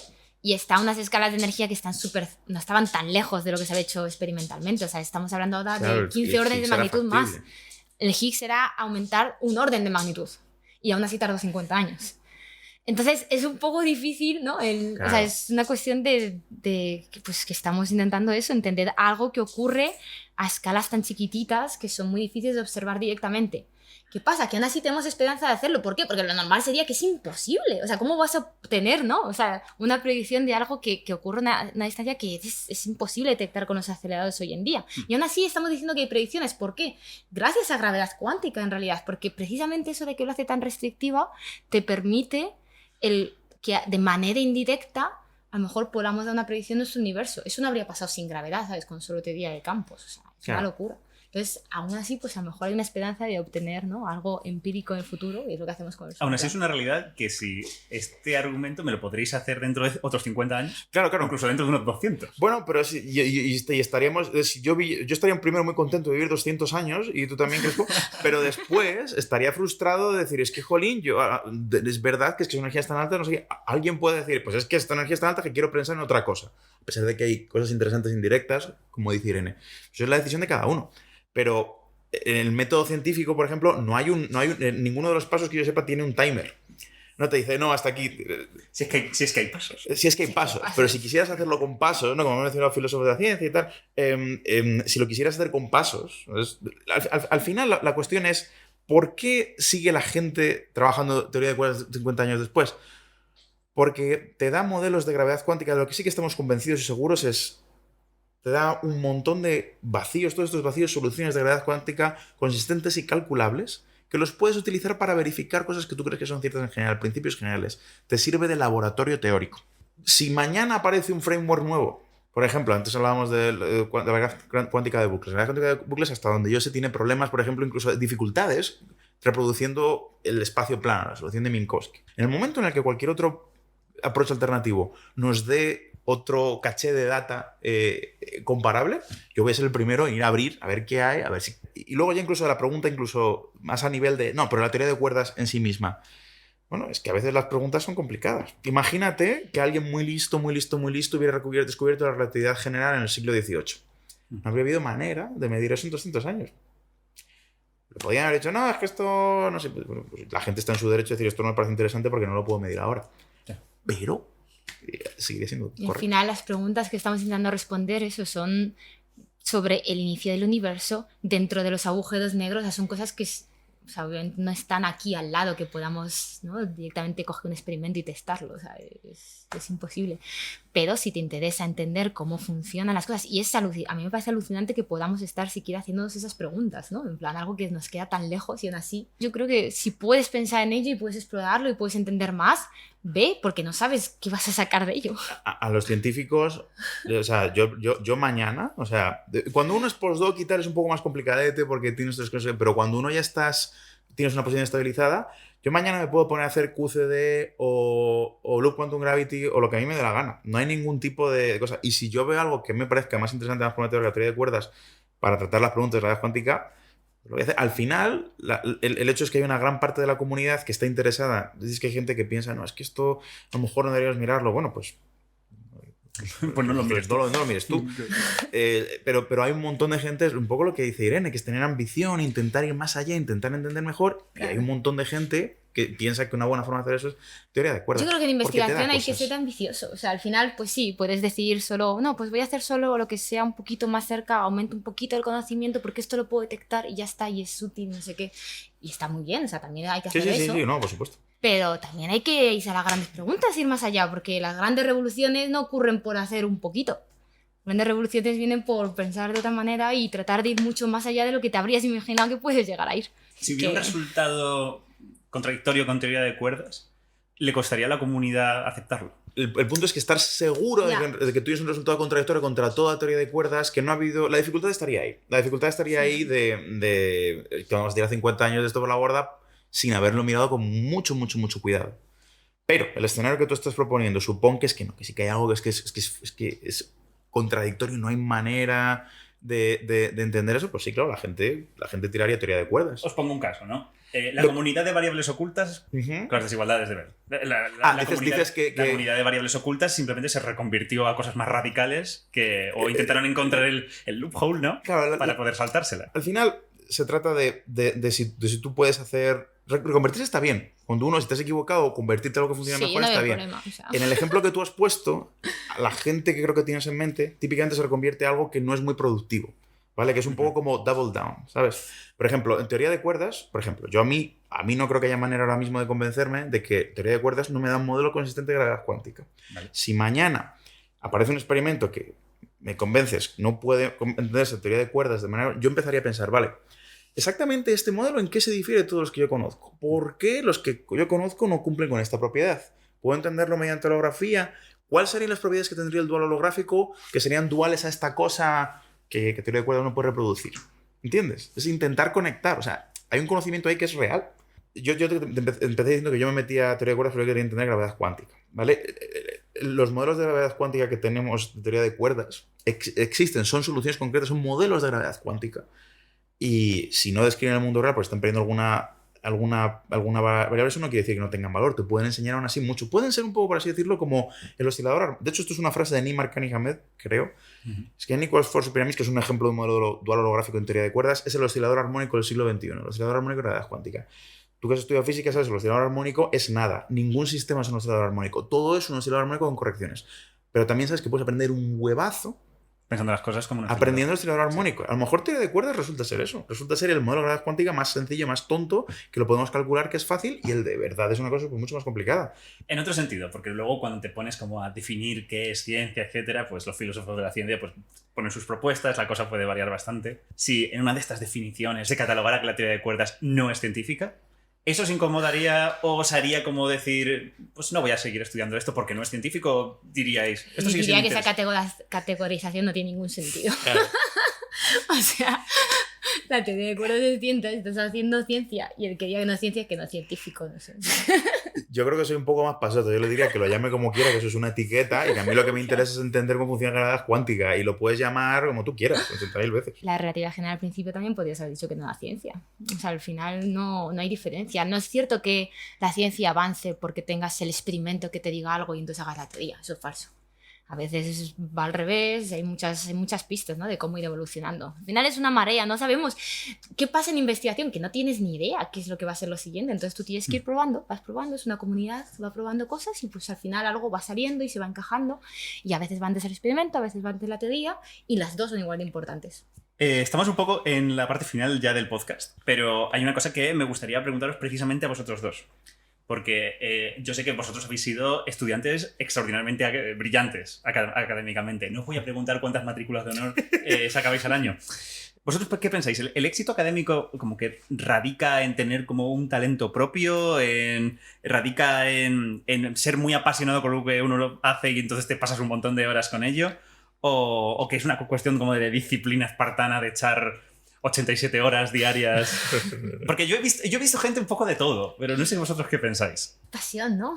Es hacer, al final es muy vocacional, ¿no? Es que te guste y pues te gusta, pues te metes y sigues haciéndolo y pues lo intentas hacer bien, ¿no? Porque te gusta hacer algo bien y que estés orgulloso, ¿no? Y a veces el conocimiento es curiosidad, es como me gusta, a mí lo que me gusta es aprender cosas nuevas y luego pues lo cuento, porque pues, me gusta transmitirlo y tal, pero lo que mola ¿no? Es aprender. Creo que no es una cuestión, creo que todo el mundo es capaz de hacerlo, no es una cuestión de que haya... Lo hablamos muchas veces, Miguel y yo, o sea, está esta teoría, ¿no? De que hay genios, ¿no? Como Einstein y tal, tienes unos grandes genios que ocurren grandes revoluciones. Es mentira. O sea, al final la física avanza porque tienes una comunidad y cada uno aporta su granito de arena y pues es muy colaborativo. Es una cuestión de echarle ganas y de ser cabezota. Yo, como has mencionado de las matrículas, quiero decir una cosa que me parece importante para la gente que estéis un poco en los niveles, empezando la carrera, cosas así. No importan tanto, porque las habilidades, o sea, las notas, en general, sacar buenas notas te puede ayudar de manera material, porque al menos, por ejemplo, al menos en España es más fácil conseguir una beca y tal. Pero aparte de eso, las habilidades que uno selecciona, los exámenes seleccionan en la carrera, son muy diferentes de las que hacen falta como investigador. La carrera, tú aprendes a resolver problemas tipo, a problemas no sé qué, y aprendes, por ejemplo, un examen lo que testea mucho es cómo respondes bajo la presión de que hay un tiempo, un no sé qué. La investigación es al revés. Es como, vuelve con esta cuenta hecha dentro de 2 semanas. Nadie sabe si la cuenta se puede hacer o no. Y entonces es mucho más de perseverancia, de relajarte con tu cafelito, de pensar, ¿sabes? Yo conozco un montón de ejemplos de gente que nos sacaba notas que a lo mejor no eran tan para allá, y luego unos investigadores estupendos, porque lo que se trata es lo que dice Irene, es de tener pasión, de tener perseverancia, y aunque te toque, a veces te va a tocar, o puede que odies programar y te va a tocar programar algo en el clúster, pero tú tienes en la cabeza que tú lo estás haciendo porque quieres responder una pregunta que a ti te importa, que a ti te interesa, porque a veces las notas pueden dar la sensación, es uno que estoy 80 horas, saca todo matrículas, y dices, hostia, a lo mejor esta persona sí que puede ser científico, y yo no. No, en absoluto. Todos los científicos se sienten tontos. Sí. Vale. En algún momento. Todos los que son buenos, al menos. Es una cuestión de resistencia a esa frustración. Es más, sí, exacto. Es de, te interesa esta pregunta, es lo que decía Irene, ser cabezota. Tú lo vas a sacar. Y lo vas a sacar. Y a lo mejor luego no lo sacas. Pero tú lo vas a sacar. Y si no lo saca, pues bueno, no lo he sacado. Y la siguiente cosa, otra vez, lo voy a sacar. Y esa vocecita de, ay, es que no soy capaz, o incluso externa a lo mejor, de, ay, es que no te pega, tú no puedes hacer eso, fuera. Yo aquí quería mencionar, hay un artículo que se llama The Importance of Stupidity in Scientific Research, que es un artículo de 2 páginas que es estupendo y lo explica muy bien. Es muy difícil imaginar que tú estés haciendo progreso. Todo el mundo puede tener suerte, ¿no? A veces puedes coger una caja de puzzle, das la vuelta y el puzzle cae hecho, ¿sabes? Pero no es así la mayoría de las no veces. es así la mayoría. Entonces es bueno ser capaz de sentirse estúpido y tolerar. Lo importante es tolerar ese sentimiento. Y ahí es donde viene. Por los estudiantes brillantes muchas veces es como estás acostumbrado a lo que decían, a sacar 10, 10, 10, 10, 10. Y entonces de repente no hay un 10, no hay una métrica y encima no te está saliendo la cuenta y dices, soy tremendamente estúpido. Y eso es mentira. Pero aprender a estar cómodo, y incluso a veces digo, joder. Y cuando lo sacas dices, jolín, si era un menos en la ecuación 237. ¿Sabes? Y ya está. Y te ríes y te tomas una cerveza porque lo has sacado. Llegar a una meta como esta es compatible con tener una vida normal. Yo creo que sí, en el sentido de que tienes que estar trabajando 24 horas al día, 7 días a la semana. No hay que hacer nada de eso. De hecho, eso es malo para, por ejemplo, para cosas como la creatividad. ¿Qué es lo que tiene? Lo que sí que es cierto, al menos para mí, quizás a Irene lo ve un poco diferente, pero para mí sí que, por ejemplo, la carrera de investigador puede tener costes personales. ¿Vale? Por ejemplo, cuando uno acaba el doctorado, tienes que hacer un postdoc aquí, otro allá, no sé qué, y eso es un poco, pues, te sacan de tu entorno, tu familia, tus amigos, cada 2 años. Puede ser difícil mantener relaciones de pareja, ese tipo de cosas, eso lo complica, ¿vale? Eso es un coste real, ¿vale? Eso es decir lo contrario y eso es una putada como está montado el sistema ahora y tal. Yo como lo manejaba es, pues mira, yo voy a hacer esto, pero dado que estoy haciendo esto, que para mí es un poco... tiene un coste, yo voy a intentar centrarme en trabajar en las cosas que a mí me parezcan interesantes. Que si me estoy mudando de país por trabajo, al menos que sea por trabajar en justo exactamente lo que yo me parece interesante. Y ya está. Y eso es un poco el trade-off que yo tenía. Pero cada uno es diferente, cada uno tiene un trade diferente y lo ve de manera diferente. Para mí es una cosa súper guay. Sí, hay algún día que le echas más tiempo, otro día echas menos tiempo. ¿Con más tiempo o menos tiempo quieres decir fines de semana? Yo alguna vez he trabajado fines de semana. Y la mayor parte de veces que esto sucede es porque hay un deadline de alguna beca el lunes. O sea, no tiene que ver directamente con física. Y luego los fines de semana, yo te voy a decir la verdad, a veces, pues francamente, si no tengo planes, no tengo que hacer no sé qué, pues a lo mejor me da por pensar en algo que me apetece pensar. Claro. ¿Sabes? Yo, por ejemplo, una cosa que hago es cuando yo trabajo o pienso en... Entonces, estoy teniendo trabajar como una cosa general, pensar en física. Cuando yo pienso en física un fin de semana, es en una de las cosas que me apetece de verdad. Está haciendo un proyecto que está ya, que le queda escribir draft y hay que acabar el paper. Yo eso no lo hago un fin de semana. Yo voy a defender siempre que sí se puede. O sea, y es una lección que he tenido que aprender con los años también. Porque cuando entras en investigación hay algo que es muy diferente respecto a simplemente estudiar. Y es que parece que no hay fin, ¿no? En plan, normalmente cuando tú estudias tienes un temario y hay un 10, ¿no? Hay un máximo. Cuando te metes en investigación no hay final. O sea, siempre puedes hacer más. Y más, y más, y más. Entonces es algo que es muy absorbente, es muy vocacional, pero también muy absorbente. Porque además es competitivo, entonces como que sientes una presión, ¿no? De que tienes que dedicar más tiempo y más tiempo y más tiempo. Cuando yo me metí en investigación, eso, un momento en el que estaba agobiada también, era como, joder, me gusta mucho la física, me gustaría mucho hacerlo, pero es que si tengo que dejar las otras cosas que me gustan, es que no voy a poder, no soy feliz con ello. Y tomé un poco la decisión de, bueno, yo voy a seguir haciendo otras cosas. Todos los postdocs que me he ido, es cierto que haces sacrificio, ¿no? Te tienes que ir fuera y tal. Pero cada vez que me he ido a un país diferente, me he buscado el grupo de improvisación de teatro. He aprendido a bailar swing. El fin de semana me iba a la montaña cuando quería. Y como que me forzaba, en plan, porque si en un momento dado yo sentía que estaba sacrificando mi vida, es que no iba a disfrutarlo, entonces no me merecía la pena. Y al final es que da igual, o sea, el que trabajes, o sea, tú puedes trabajar un fin de semana, pero que ese fin de semana ya has trabajado o no, a la larga da exactamente igual. Porque hay que dedicarle tiempo, pero no es lineal, no es una cuestión de que simplemente por dedicarle más tiempo lo vayas a hacer mejor. Porque es mucho también de decidir qué hacer, las decisiones que tomas, tienes que tener creatividad, pues eso, el pensar de manera a veces independiente para buscar algo que luego vaya a tener impacto. Entonces también tienes que estar descansado y a gusto con lo que estás haciendo. Y yo, o sea, la manera en la que podía ser creativa era eso, dedicando a otras cosas. Y se puede. También creo que tenemos que añadir que yo creo que nosotros dos bueno, al menos yo, hemos gente que hemos tenido mucha suerte. En el tema, resulta que se ha producido la conjunción astral de que lo que a mí me interesa, ¿vale? Es una cosa que además ha resultado tener tirón con la comunidad, que es una cosa... Eso es una suerte. Y eso ayuda, por supuesto. Una cosa que habéis puntualizado es el tema de la inestabilidad de los científicos, ¿no? El hecho de que tú haces un montón de postdocs. Ahora vosotros estáis más cerca de tener algo más de estabilidad. Todo este sistema de tener que irte tantos años fuera, etcétera, ¿le pondríais críticas en plan de... ¿Pensáis que esto es como el único camino posible? ¿O que habría una alternativa? Yo creo que está bien irte fuera un tiempo, o sea, creo que es enriquecedor porque al final es lo que decimos, es algo muy colaborativo, entonces conocer distintas personas, ¿no? El irte a otros sitios te ayuda, ¿no? a mejorar y aprender más. Entonces está bien irse fuera, creo que el problema en nuestro campo es que es demasiado tiempo quizá. Hacemos más postdocs de lo que se hace en otros campos, de hecho, y eso dificulta, es cierto que si luego, yo qué sé, pues quieres estabilizarte, tener una familia y tal, el hecho de que sea tan largo el tiempo que estás moviéndote cada 2 o 3 años de un sitio para otro, pues lo complica muchísimo. ¿Teletrabajo a lo mejor funcionaría como para...? A lo mejor no tienes por qué irte con un contrato de 2 años que no sabes qué va a pasar después. A lo mejor te puedes ir en visitas de 6 meses o si quieres una visita larga o algo así, que sea una cosa un poco más estabilizable. Es bastante difícil, ¿vale? Porque, por ejemplo, puedes hacer teletrabajo, pero ¿cómo justificas a la agencia que está pagando la beca que esa persona no está físicamente? A lo mejor en el futuro eso cambia y se puede hacer mejor. Última cosa. A todas estas personas que tanto quieren alcanzar un objetivo que a lo mejor es muy, muy ambicioso, tanto gente que a lo mejor ahora mismo pues les interesa mucho la física teórica dura, las mates más duras, a toda esa gente, ¿qué les recomendaríais? Pues es un poco tópico, ¿no? Pero que hagan lo que les guste, que si algo tienen pasión, que eso es una suerte, no es fácil encontrar algo que realmente te apasione, y que si lo encuentras, pues que vayas a por ello con toda la pasión y tal. Y que trates de no compararte con otras personas, con lo que hagan no sé qué, porque al final, si a ti te gusta mucho esto, lo otro no sé qué, que te da felicidad por sí mismo, y no se trata tanto de ser el mejor, sino de hacer lo que a ti te gusta. Sí, qué ánimo, a por ello, si te gusta, o sea, yo creo que cada uno tiene que encontrar aquello que le apasione y dedicarse a ello y creerse capaz y disfrutarlo y que tratar de disfrutarlo en el camino.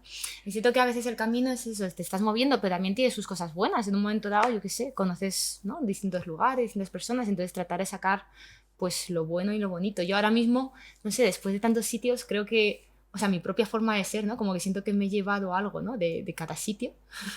Y sí, es también enriquecedor. Entonces, pues nada, que leas sobre ello, que preguntes, que sigas adelante y que trates de divertirte. Y con esto cerramos esta emisión de Quantum FM. Mil gracias a Miguel Montero y a Irene Valenzuela por pasarse por el programa, que ha sido una maravilla. Os invito también a dejarnos en comentarios qué os ha parecido este programa, vuestro feedback nos encanta, y seguidnos en la plataforma en la que estéis escuchándonos. El próximo programa lo podréis ver en directo en nuestro canal Quantum Fracture. Tenemos chat en directo para nuestros miembros, nos hacen las preguntas que quieren y ahí estamos en directo con nuestros expertos respondiéndolas. Seguidnos en nuestras redes y os mantendremos informados. Por lo demás, os dejamos viajar tranquilos. Estáis escuchando en el 104.7 Quantum FM, tu emisora favorita para disfrutar de los grandes éxitos del universo. Un abrazo y muchas gracias por escucharnos.